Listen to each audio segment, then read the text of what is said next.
What if the story that told you about aging has always been incomplete? What if, behind the photographs that faded over the sideboard, would a secret that no shutter captured? Perhaps there is an almost imperceptible thread, tense as silence before thunder, connecting memories of cradles and sticking to the mirror that is now looking at it. Who taught that time only takes? And in fact, he whisper warnings that few hear. There is an invisible poison running through the veins of millions of families around the world right now. Such a subtle, so naturalized mistake that goes unnoticed until the day it is too late. We are not talking about shouts, explicit fights, or declared abandonment. We are talking about something much more cruel. The silence that kills inside. The indifference disguised as practicality. The emotional neglect that hides behind the modern rush. How many families do you know that outsourced love? How many children believe that paying a caregiver is enough to fulfill their obligations to those who gave them their lives? What you are about to discover will shake the structures of what you consider family care. Because while we are obsessively concerned with the physical health of our elderly, medicines at the right time, medical appointments up to date, proper nutrition, we are committing a silent emotional murder that destroys not only who ages, but all the family dynamics.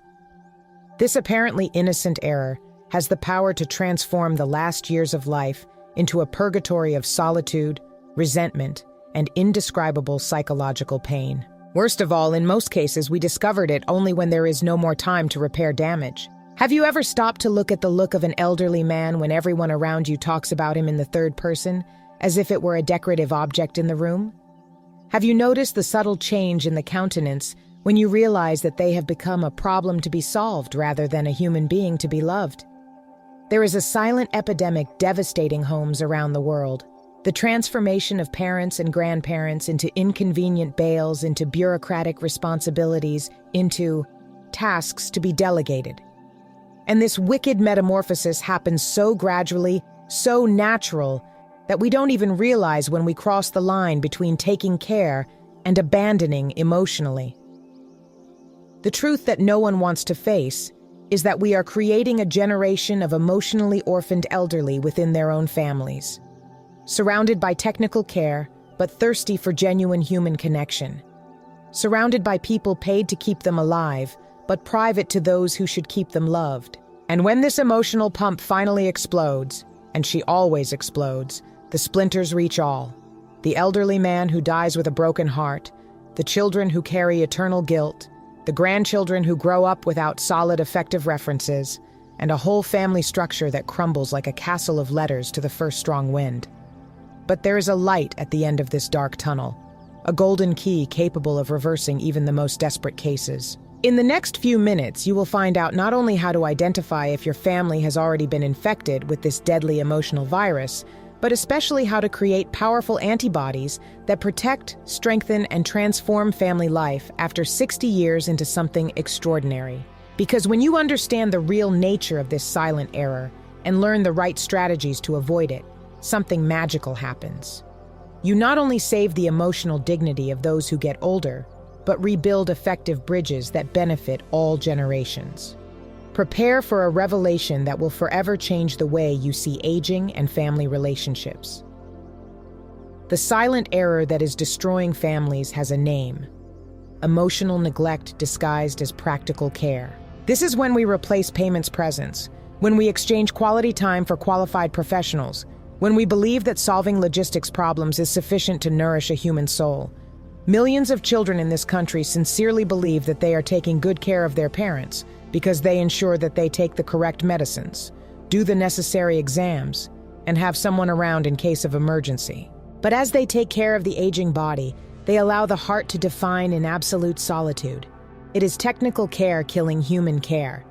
It is efficiency murdering affectivity. This phenomenon arises so naturally that it seems inevitable. Modern life accelerates. Responsibilities multiply. Children build their own families and careers, and slowly parents turn into another item on the task list to be managed. The transition is imperceptible. One day you still talk hours on the phone with your mother. The other is delegating this lost time to the caregiver who is at least paid to have patience. One day you still visit your father every weekend. The other considers that a quick 5-minute connection is enough to miss you. Emotional neglect infiltrates families such as colorless and odorless gas, killing relationships without leaving visible tracks. What makes this era particularly cruel is its appearance of virtue. After all, who can criticize children who invest fortunes in caregivers, who guarantee the best health plans, who choose homes for better structured elderly? On the surface, they seem exemplary, responsible children who take their obligations seriously. But under this facade of responsibility, there is a devastating emotional emptiness. Parents receive all the necessary care to keep their body running, but are deprived of the only nutrient capable of keeping the soul alive: genuine love, expressed through time, presence, and authentic emotional connection. Modern society has taught us that love can be outsourced, that care can be bought, that presence can be replaced by gifts. This mindset has transformed aging into a fundamentally lonely experience, even when the elderly are surrounded by people. Because there is an abyssal difference between being accompanied and being loved, between receiving care and receiving affection, between having their physical needs met and having their emotionally celebrated existence. The silent error is exactly this confusion between taking care of the body and nourishing the soul. When a family makes this mistake, the consequences do not appear immediately. They accumulate like sediments at the bottom of a lake, creating a toxicity that only manifests itself when it has contaminated the entire family ecosystem. It is a slow but inexorable process that gradually transforms loving parents into bitter people, children dedicated to distant strangers, and homes who were previously connection refugees in scenarios of forced and artificial coexistence. The first devastating sign is the change in the look.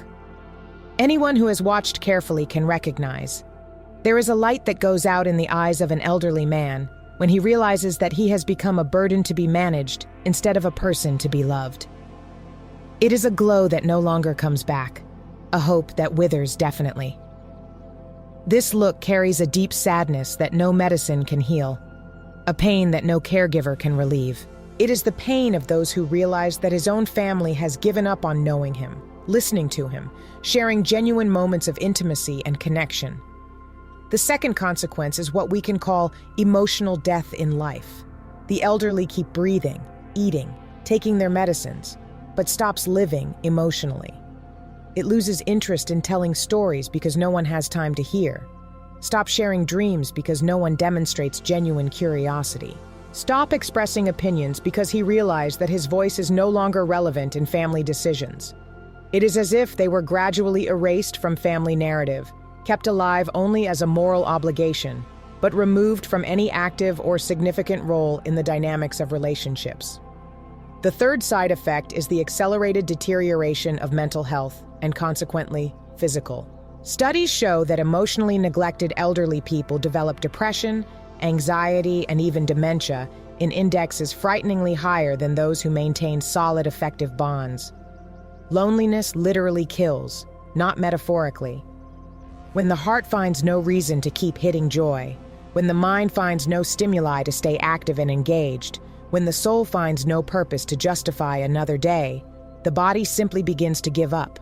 It is a descendant spiral that accelerates the aging process and drastically shortens life expectancy. But the consequences do not stop in the elderly. They spread like seismic waves throughout the family structure. Children, even unconsciously, begin to carry a weight of guilt that they do not know how to name. They feel something is wrong, but they can't identify exactly what. After all, they are fulfilling all their practical obligations. This unresolved guilt manifests itself in many ways: inexplicable irritability, constant anxiety, superficial relationships with children themselves, and a persistent feeling of emotional emptiness that no professional or material achievement can fill. The grandchildren, in turn, grow without solid, effective references, without models of how to honor and value previous generations. They miss the unique opportunity to absorb wisdom, stories, and values that only grandparents can convey. Even more seriously, they unconsciously internalize that aging means to become irrelevant, that family love has validity, and that taking care of people means only managing their basic needs. They are being programmed to repeat the same mistake with their own parents in the future.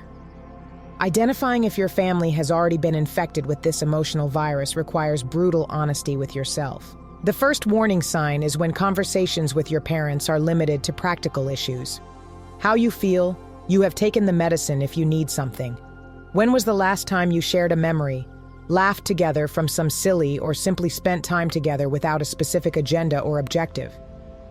If these experiences have become rare or non-existent, the process of emotional neglect has begun. The second indicator is the frequency and quality of the meetings. If you only visit your parents when there is a problem to solve, some medical question to follow, or some compulsory commemorative date, is reducing the family relationship to a series of utilitarian transactions.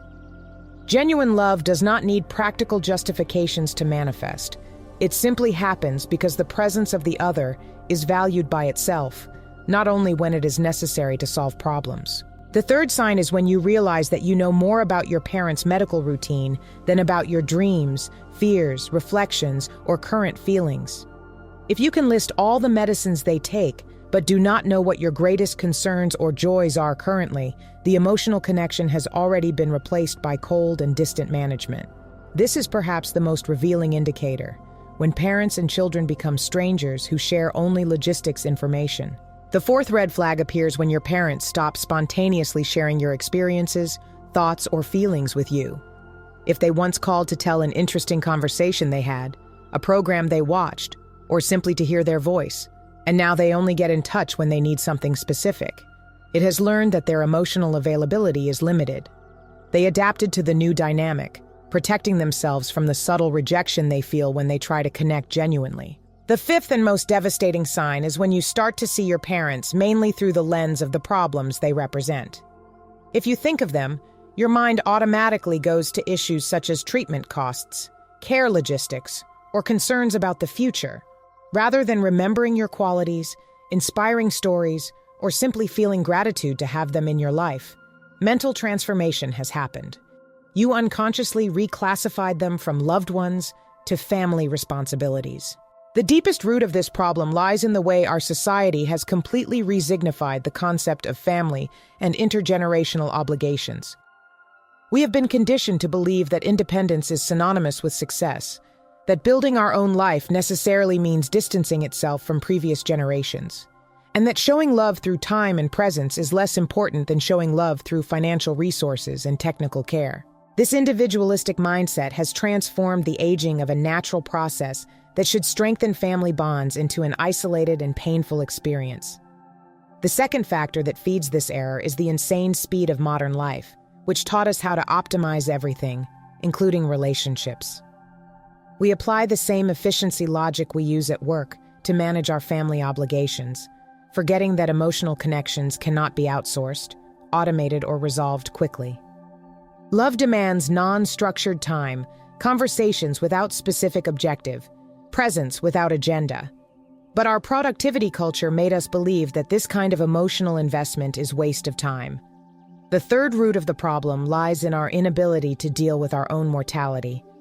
Seeing our parents aging forces us to confront the inevitable reality that we will also grow old, that life has a period of validity, that one day we will be us in their place. Unconsciously, many children create emotional distance as a psychological defense mechanism. It is easier to manage parents as an administrative task than closely lived with them and be constantly remembered from our own fragility and temporality. The fourth element that supports this destructive dynamics is the misdirected guilt. Many children sincerely believe they are doing their best when they invest financially in their parents' care. They feel virtuous to pay qualified caregivers, expensive health plans, cutting-edge treatments. This sense of duty creates false tranquility that masks true emotional neglect. It is as if the financial investment served as a letter of indulgence that acquits them from the need for emotional investment. The fifth and most subtle root of this phenomenon is the perverse reversal of papers that happens gradually. Children unconsciously assume a paternalistic stance with their own parents, treating them as children who need to be supervised rather than adults who deserve respect and autonomy. This change of dynamics destroys the dignity of the elderly and creates a relationship based on power and control rather than love and reciprocity. Parents perceive this change and, to preserve their little dignity, begin to close emotionally. But there is hope. The solution to this silent error is not complex. It is actually surprisingly simple. However, simple does not mean easy. It requires a fundamental change of perspective, a silent revolution in the way we face our family obligations. The key is to understand that taking care of someone is not just keeping it alive and healthy, to keep you connected, relevant, beloved, and emotionally nourished. It is treating the soul with the same seriousness as we treat the body. The first step in reversing this destructive process is to recognize that quality time cannot be replaced by the amount of care.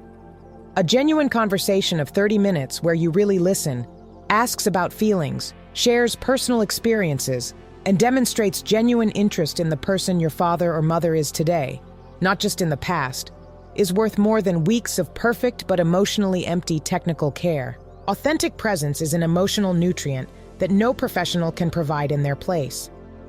The second element of the solution is to restore the dignity and relevance of the elderly in family dynamics.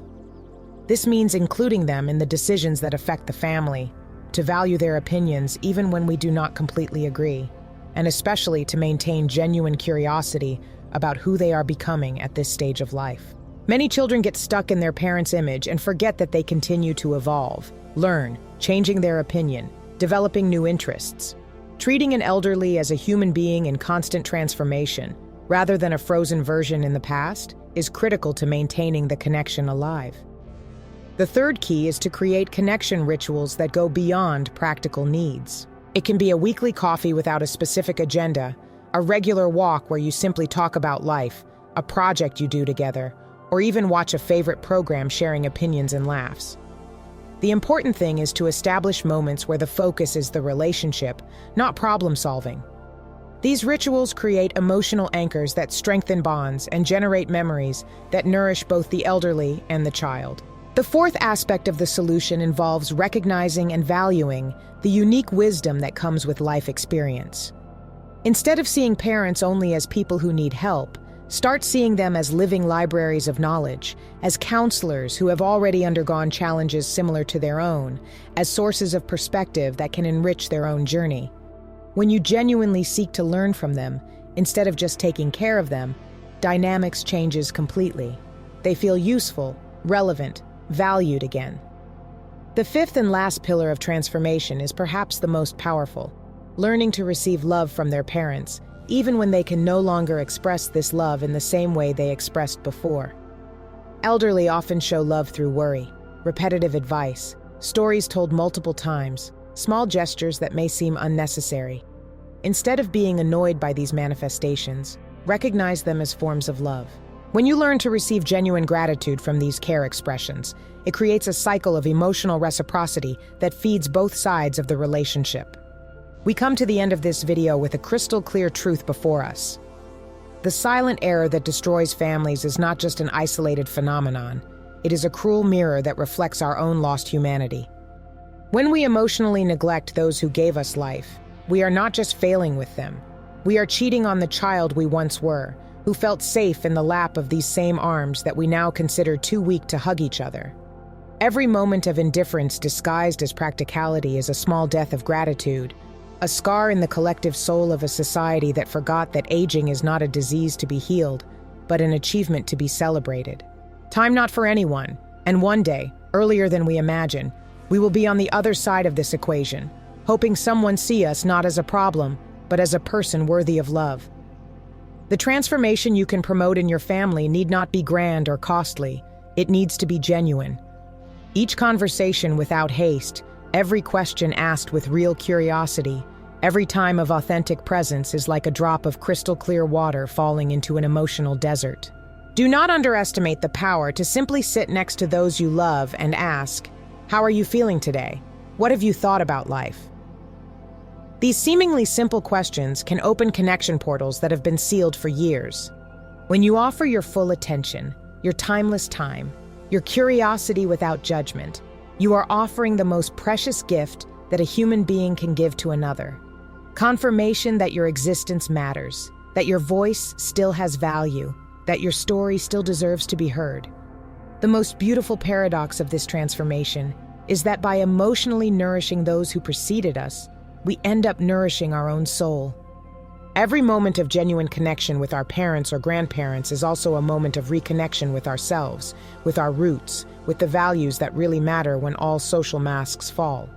It is an opportunity to learn from those who have already walked through the deserts we will still cross, to absorb wisdom that no university teaches, to understand that the true richness of a life is not measured by accumulated goods, but by relationships cultivated with love and patience. When we chose to actively love those who get older, we are also choosing what kind of legacy we want to leave for the next generations. The urgency of this message cannot be ignored. As you listen to these words, thousands of the elderly around the world are living their last moments surrounded by technical care, but hungry for human affection. As you pondered on these reflections, conversations that could cure old wounds are being postponed to when there is more time. While you decide whether or not to embrace this transformation, unique opportunities to create precious memories are dissolving as a morning mist. Time is the only resource that cannot be recovered, and each passing day without true emotional connection is a day lost forever. The question that echoes in silence is, when you realize that it is too late, how many I should have? Will you be able to live? There is a moment in every life when we are called to choose between convenience and love, between efficiency and humanity, between managing a responsibility or embracing a sacred opportunity for connection. This moment is now, no tomorrow when that project is finished, not next week when the schedule is quieter, not next month when you solve those pending problems. Now, because on the other side of this choice is not just the emotional well-being of those you love, your own redemption is as a human being, the possibility of looking in the mirror and recognizing someone who knew how to honor the most important people of your life when they needed. If this message touched something deep inside you, it woke up a silent longing or a guilt that you didn't even know you carried, don't let this emotion die in oblivion. Transform it into action. Take the phone. Make a visit. Ask a sincere question. Offer a hug without haste. Because at the end of your life, it's not the technical care that matters. Is having loved and truly felt loved. And you still have time to make this difference.